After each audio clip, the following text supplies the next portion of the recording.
ہوگا۔ اور ان میں بعض ایسے ہیں جنہوں نے اللہ سے عہد کیا تھا کہ اگر وہ ہم کو اپنی مہربانی سے مال عطا فرمائے گا تو ہم ضرور خیرات کیا کریں گے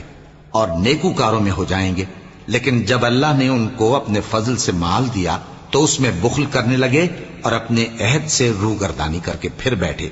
تو اللہ نے اس کا انجام یہ کیا کہ اس روز تک کے لیے جس میں یہ اللہ کے روبرو حاضر ہوں گے ان کے دلوں میں نفاق ڈال دیا، اس لیے کہ انہوں نے اللہ سے جو وعدہ کیا تھا اس کے خلاف کیا، اور اس لیے کہ یہ جھوٹ بولتے تھے۔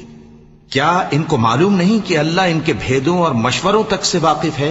اور یہ کہ اللہ غیب کی باتیں جاننے والا ہے؟